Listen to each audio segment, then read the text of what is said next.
everyone, it's Hayes, and in today's video we're going through the commentary / analysis for episode 23 of Miraculous Ladybug season 5, Revolution. However, as always, before I go any further, I'm about to spoil the whole episode for you, so please make sure you've gone ahead and watched the episode before you continue with this video. And secondly, I haven't read the show Bible or seen any of the leaks, so I'm also not really going to be speculating that much in this video. I'd really appreciate it if you could keep what happens and what we've got left of the season to yourself. Thank you very much. And that being said, I haven't watched Representation yet, but by the time this video goes up, I will have watched Representation. So I'm not going to mention it in this video because as I'm filming this, I have no idea. But I will have watched it by the time it goes up. So maybe talk a little bit about it if you want to in the comments. But I'm going to be doing my commentary on it for tomorrow. Probably film today, but you won't see it until tomorrow. And also thirdly, the minute in the UK we're having a heat wave. I tried to film with my window open, but it was, yeah, it's just, there was too much extra background noise, so I had to shut it. So I am very warm right now. I may end up putting my hair up during the video. Currently slightly dying. You can see how like shiny my makeup is from the heat and stuff. So if it looks like my makeup is melting, that is because it is. So overall, I'm gonna give it a 7.5 out of 10. There were some things in this episode I really liked. I love the ending, drove pretty much from where Marinette and Adrien leave by the Louvre to go and get ready for the dance up until when it ends. I loved that whole section. I really love the Akuma, but I'm on the fence about some other things. I feel like some of it was a little bit fast-paced with like the section in the middle where so it starts with Milena and Ivan going missing and then up to Adrien being taken to like this detention place at the stadium. I thought that was a bit fast and also a little bit confusing at first. I feel like it may have been better if we'd actually been shown what was going on. So for example, Nino just says Alia's gone missing. Maybe we needed a scene where we actually, you know, they were walking down the street together, one moment she's there, Nino turns back to her, she's gone. I think maybe it could have been executed better like that and maybe slow down the pace a little bit. I don't know, let me know what you think. So a bit on the fence of that, but I think, you know, the story, the plot of the episode was pretty good. And another thing I'm on the fence about is Chloe, because I'm really unsure how I should be feeling about her after this episode, but we're gonna go through like Chloe's mini arc basically throughout this episode, because quite a few like different things happen. So start from the beginning. First of all, Cat Noir, your faith in adults is astounding, because I as an adult do not have much faith in other adults. They would not do anything to stop them, but just in general I'm pretty shocked when you see the news report of how basically most people were okay with it. Like apart from the class and that one woman on TV, most people were absolutely fine with Chloe being the mayor who hadn't been elected. Now maybe this is just my perspective as a British person, as a European, but when I think about France, particularly Paris, one thing that comes to mind is the French Revolution, you know, the name of the episode, Revolution, and also their protests and strikes and stuff. Like, just to me, French protests are pretty much legendary. I think you all heard about the most recent one, which was about raising the pension age, which basically means you're gonna have to work, I think it was for 2 extra years before you could get your pension and basically retire, and they protested over that. And whilst that is definitely important, I would personally argue someone becoming the mayor without there being a proper election, when this person wasn't, you know, the mayor's deputy and is also a child and has no political experience, that it seemed most people were okay with it. I don't know, personally I would argue someone who was helping to run the city being elected like that, as in by no election, is a huge deal, and everyone seemed okay with it. Like, I could understand some people being okay with it. For example, the bus conductor guy from Cheelin who was really racist to Sabine. Yeah, I can understand him being okay with it because he's not a good person. Fair enough. But everyone else? I was like, what? I genuinely thought, I think I said it in my theory video the other week, genuinely thought most people wouldn't be okay with it and the whole city were gonna come together to take down Chloe, and that is kind of what happens towards the end. But like, more people were okay with this than I expected them to be. And I was a little bit in disbelief about it, I'll be honest. I'm a bit like, huh? Why? What's going on with that? Don't quite know. And this is like where the first Chloe point comes in. So she's in her office, she's got this Chloe law where Ladybug, Cat Noir and Monarch Daddy outlawed the criminals, arrest upon sight sort of thing.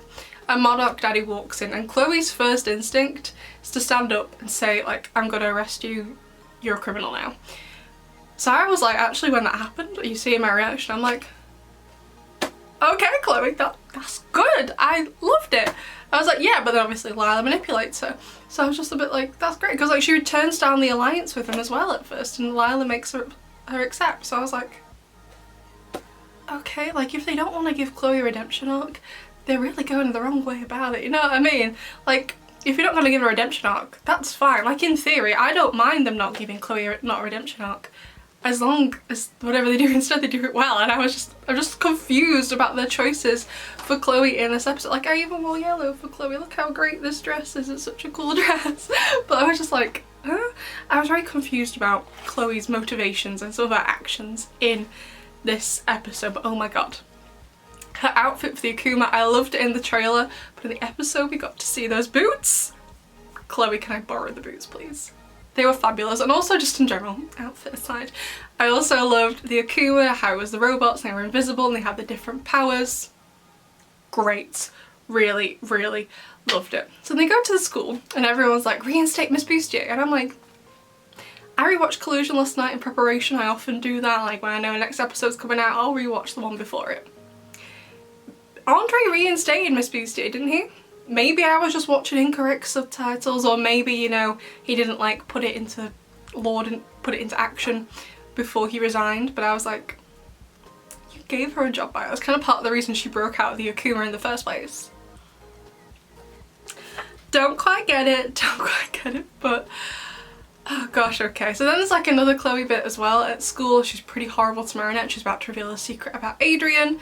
And for whatever reason Lila stops her. I'm not quite sure why Lila stopped her, I'll be honest, but honestly, Lila in this episode, I really had no idea what Lila was doing. I'm pretty sure we're gonna find out pretty soon, but in this episode I was like, is she baking a cake with all this information? I don't know what she's doing. I also really liked like the dystopian feeling that this episode gave. If you didn't know, I'm a science fiction author and I specialise in dystopian. That's what I'm doing my PhD in. So whilst this definitely wasn't a science fiction dystopia, I mean it's not science fiction to begin with, it's fantasy, which are two very different things. I really liked the feeling it gave off. Like it felt like a proper ghost town. It kind of felt really eerie, and I really liked that a bit about it. And I also liked the detention / torture chamber thing at the stadium. And Adrian, oh my god, this is why I feel like we kind of needed this little montage. He just assumes the absolute worst before going to check. So he arrives at the bakery, sees Marinette helmet, but he doesn't, you know, explore the house to find where she is. You know, there are several more floors above him. She could have just left her helmet there and then gone straight up to the kitchen to get a drink. Or gone to her room to do, you know what I mean? Her leaving her helmet at the start of the bakery doesn't mean she's been kidnapped. Were you correct? Yes, but that is not enough evidence. Like the only other evidence he had was a flyer flying into his hand and seeing Andre's ice cream cart rolling. That was the ice cream cart, right? You know what I mean? Like very little evidence. Didn't even try and look for her. He was like, assumes the worst, go straight to Chloe. Yes, he was right, but I'm like, how did you reach that conclusion? How? Okay. But again, like another Chloe scene, I'm a bit on the fence about her because like she was pretty horrible in this scene to Adrian. Like saying like, oh, I'm going to tell Marinette your secret, I know you're going to London, I know you haven't told her, I know you're never going to see her again or whatever. And then she's basically like, I want you to be mine, you're going to be my deputy mayor, and Adrian thankfully refuses. So in this scene I really disliked Chloe, but in that, you know, that opening scene with Monarch Daddy, I actually kind of liked Chloe. I'm just a bit conflicted about how I should feel towards Chloe in this episode basically. So they managed to escape from the detention thingy in the stadium, and I really love Sojo when they come down and they get, as in Ladybug and Cat Noir, and they get trapped in the protection shields, how they're like infused with the power of the Ox. Absolutely love that about it. Although I don't know why Cat Noir didn't get his baton out at that point, because we saw in Evolution he can break a protection shield with his baton. So I don't know why they just didn't do that personally, but okay. Because it's not technically a power, his baton, so I don't think the Ox would have protected it. Am I right about that? Does the Ox just mean you're impervious to powers and not just impervious to anything? Am I even using the word impervious correctly? Do you already mean as in like vulnerable? Is it only unvulnerable to superpowers or like any kind of power against it? Because the baton broke it in Evolution, I'm pretty sure. Oh god. I don't know, but anyway, I loved the idea how the shield was like imbued with the power of the ox. Loved it. But oh my god, Audrey, right? So at this speech, so it's Tomaway, then Gabriel Babes and Audrey all sat together next to each other. And Gabriel Babes is like, well, dear, Kumati's Club, we're gonna do this, we're gonna do that. Talking to Tomaway. Audrey is right next to you, Gabriel. Gaby baby. Is she deaf? Or did you just know intrinsically that she was so focused on her daughter's speech that she just knew that she wasn't listening? I don't know. So to me, I'm like, well, Audrey knows your Monarch daddy now. What's Audrey gonna do with this information? Probably nothing. But like, you know, like I always feel like she was a bit suspicious during that scene at the end of Feast. I always felt like she's known something, whatever that thing is, not really sure. I always felt like she knew something, but like, what? Okay, whatever then, okay, whatever. So then you have the speech that Ladybug gives to the class to basically get them to help her and Cat Noir. And whilst I absolutely love this speech, and you know, it's definitely in fitting with, you know, the title of the episode and the theme politically and what it taught kids, I definitely felt this speech, as I was said, like it's teaching kids, I felt this speech was more so for the children watching rather than for the students in the class, because they've been forming this resistance, all of them have been superheroes before, and like, why didn't Alia just immediately leap up to Marinette's defense? Like, you know Ladybug is Marinette, why aren't you doing something? Alia's just like, they're gonna de-transform back, and then she doesn't move. And I'm like, Alia, you have legs, use them. And like, I just, like in episode 11 for example, like with no questions asked, Ladybug doesn't say a single thing because Marinette is no longer Ladybug and Alia has been paralysed, so they have no Ladybug to look to or Cat Noir since Adrian isn't anymore, and Zoe also got paralysed. Like, no one had any questions about going to fight Monarch Daddy in episode 11. They just did it. Like, this was almost as dire as a situation, so why aren't you also all moving immediately to help? I don't get it, because like Max is like, can we do this? And I'm like, yes you can. You did it like 10 episodes ago. Of course you can! It's a bit like, okay. But I really loved like the almost reveal as it was happening. I was pretty sure it wasn't gonna happen, to be honest, so I'm not really disappointed. I was like, as it was happening, I was like, no, this isn't the moment. It's not the time. I could kind of guess. But I just really liked how it was done, and she was saying like, oh no, you've done like a perfect job, kitty cat. Kill me, why don't you, Ladybug? And I also kind of like, well, I'm saying kind of like, another thing I'm on the fence with. So I liked that they could slow down their de-transformation, but I'm not sure about them being to hold it like infinitely now. Because as Gabriel Babe says, I'm an adult. That's an adult thing. They aren't adults. Nuru explain. Yeah, Nuru, please explain. I guess they've just grown up. They're still 14. And not only that, Marinette is younger than Adrian, only by a few months. She's not like, you know, 12 months younger than him. Yes, only by a few months. Obviously Adrian's birthday in the Bubbler season 1, Marinette's in Befana in season 2. But like, she's still younger than him. They're not exactly the same age. First of all, 14 isn't an adult. Second of all, they're not the same age anyway. So part of me is a bit like, was it too soon for that? Was it too soon? I don't know. Don't get me wrong, it was really cool seeing like 4 cataclysms in a row when he was on the robots and stuff. Super duper cool. But I was a bit like, not sure if I buy it 100% personally, but maybe that was just me. Don't get me wrong, I am intrigued to see what they do with this, like how, like, is Cat Noir going to be more strategic with his cataclysms now he knows he has, you know, more than one? Are we going to get like several lucky charms? How are they going to be used? I'm intrigued to see how it's going to play out both in the finale but also just, you know, generally next season. So can't wait for that. The fight overall was amazing. Then Miss Booster at the end ripping the sash, getting the Akuma. Yes, she was wonderful. But then, this is very strange, I now have a question for the people who have seen the leaks, specifically the leaked script of this episode, and I would like to know, was there an extra scene with Chloe and Andre and maybe Audrey? So, you know, Ladybug goes to give her the charm and Andre's like, no, don't bother. I need to talk to my daughter and take some responsibility. Good. But then the next time we see Chloe, she's on a plane with Audrey. Andre isn't anywhere to be seen. So I'm like, what? Was basically Andre gonna say, I'm taking some responsibility for Chloe, but then Audrey's like, oh, no, you're not, I'm having her, and takes her off. Like, was there an extra scene there? Because I just feel like it's kind of missing something, but also at the same time, I feel like a lot of people are gonna like Andre because of that scene, but I'm really on the fence about it. Because I've seen the other deleted scene from Collusion, I've seen the script of it, where he decides to divorce Audrey and adopt Zoe and just kind of like abandon Chloe. And I was like, okay, I like that you're adopting Zoe, I like you're divorcing Audrey, but not the Chloe thing. She is your daughter. You got to step up and take responsibility. You in part made her like this. You have to take some responsibility for that. And he just doesn't care. And I'm like, you should, you need to, you're her dad. So I'm a bit like, has he just really let his daughter go, I'm assuming, to America, because that's what Audrey used to live, right? Like during like season 1 before she arrived in Style Queen in season 2. I'm assuming that's where she's going with Chloe, but I don't think she said. So I'm like, are you really letting her go with this woman who's abusive and doesn't remember her name half of the time? So I'm like, I'm really on the fence about how I feel about Andre too, to be honest. And also, oh my god though, Miss Bustier as Mayor? Yes please, she would be absolutely fabulous. Oh my god. Like, oh my god, I'd move to Paris tomorrow if Miss Bustier became the Mayor. She would be amazing. Oh god, yes, yes, yes, and yes. And again, this is like another thing about Chloe that's kind of like getting at me, is that so she's on the plane, her mum's shouting at her, and I'm like, why weren't you helping Chloe? Why weren't you telling her when she was Mayor that she shouldn't be doing this? Where were you as the adult with common sense? You know? And then Chloe storms off to the back of the plane and she goes to call Sabrina. She doesn't, but the look of regret on her face, I just felt so bad for her in this moment. I kept going back and forth between hating Chloe and wanting to give her a hug basically during this episode. Like, she just needs support. That's all she needs, that's all she wants. She just wants support and to be loved, like. So anyway, the rest of the ending. Gabriel babes.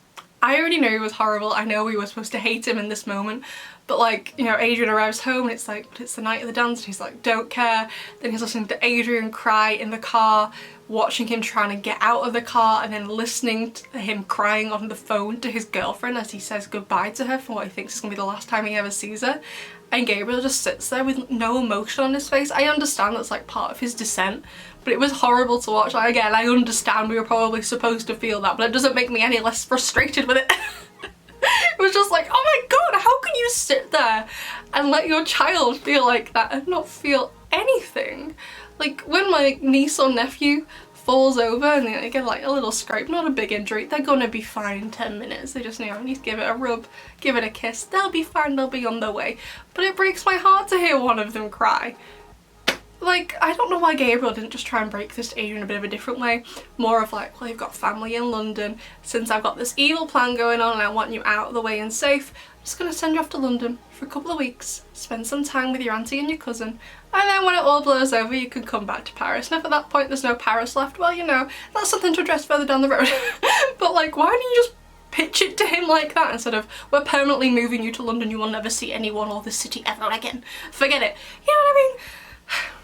He's not a very good parent. I mean, we already knew that, but anyway, although I am very interested to find out, first of all, this larger alliance plan, as they said, most people in the world have got one now, so I'm like, interesting. I'm assuming this is part of the finale plan.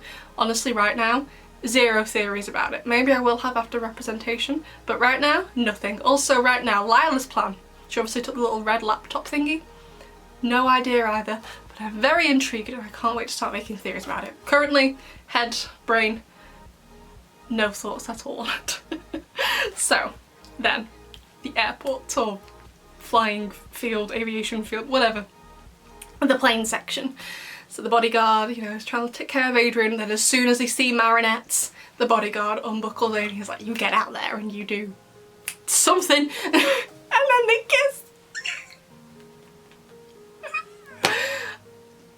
I loved it. Really good first kiss for them. Well, they've kissed all the time. As Adrian and Marinette, as one they will remember. Great first kiss. It was wonderful, loved it. Also heartbreaking seeing them be pulled apart. And also that man who worked on the airfield. Like, I would have refused at that point. I'm like, I'm sorry, this is above my pay grade. Should she be on the airfield? No.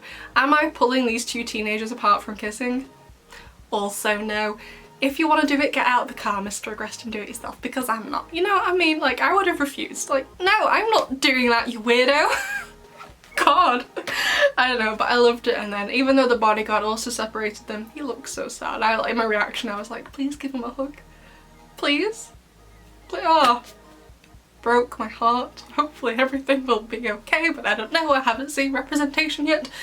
Things are probably gonna get worse. I feel like it's gonna get worse and worse and worse, and then hopefully we'll end on something a bit more hopeful. And then when I said end on something more hopeful, I mean the end of episode 26. So the final thing I want to talk about is Chloe, and like, honestly, I just wanted to give her a hug as well, because like, her intention, that phone call to Marinette, I understand, 110% was to be awful. But Marinette, you know, I feel like this was a good moment for Marinette. There, it tells her to shut up, like, you're ridiculous, you have no power over me anymore. And considering what we found out about Chloe and Marinette's past together in this, I do think that was a really strong moment, and I liked it for Marinette. But then the way Chloe just bursts out crying, I just can't help but feel for her, because I felt like she started this episode with good intentions. She was 110% ready and willing to arrest Monarch, no matter what powers he could give her. I even think to some extent, even if he offered her the Be Miraculous, she would have said no at the start of this episode if Lila hadn't been manipulating her. Then of course she's not very nice to Marinette at school and puts all these people in the detention if they don't listen to her. But then when she's finally lost and realises, you know, how big of a deal this is, she goes to call Sabrina. She looks really regretful. And then after Marinette, I would argue quite rightfully, shouts at her, she just bursts into tears, and I just feel so terrible for her. I don't know if that's the end of Chloe, if she's going to be back this season. Is that the last of her episodes this season? Is that going to be it? I truly don't know. But like, Audrey was just horrible in the plane to her. And I was just like, you're an adult. Take some responsibility for how you've treated Chloe. And I see this argument a lot, saying, oh well, Audrey wasn't technically there, she didn't actually abuse Chloe. Okay, first of all, when she did come back, Audrey very much did abuse Chloe. She can't even remember her own child's name. That is child abuse. By calling your child by your name that is not theirs, I'm not saying a nickname, she genuinely doesn't remember Chloe's name half the time. That is classed as neglect. It's a form of abuse. Secondly, when you get abandoned by a parent at pretty much any age, unless you are an adult, but when you're a child, when you're in your formative years, it has a detrimental impact on you for the rest of your life, okay? My dad left when I was 7. He abandoned me and my 3 brothers. All 4 of us have felt it differently at different parts in our lives, and as a result, none of us are okay. Alright, so was it technically abuse? No. Would it still have a detrimental impact on a child? Yes. Judging by like the images we've got, I would say Chloe was about 6 when Audrey left. I was 7 when it happened to me. No wonder why Chloe is the way she is when her mum abandoned her. Because if your own parent, the person you think is meant to love you, abandons you, why would you think anyone else is capable of loving you if your own mum doesn't? You know? Like, no, it's not abuse. It's still horrible and can still affect you detrimentally. Like, Audrey is just as much to blame as the way Andre has been with Chloe too. Anyway, that's not the video for it. So I'd love to know what you think of this episode, besties. If you're gonna write me a little essay, it's wonderful, can't wait to read it, but please put some paragraphs in just so it's a little bit easier for me to read. Don't have the best eyesight. And I'm really intrigued as to what you thought of Chloe in this episode. Did you sympathise with her? Do you hate her even more? Are you on the fence like I am? I feel like my final stance on Chloe is that I just want to give her a hug, to be honest. So yeah, 7.5 out of 10. Before I started the video, I wrote MVP as Adrian / Marinette, and I still haven't really decided, but I think I'm gonna go with Adrian, but I'm not sure still. So who would you give the MVP to? Not to Andre, that's for sure. But anyway, besties, I love to know what you think, and I'll see you in the next one. Bye!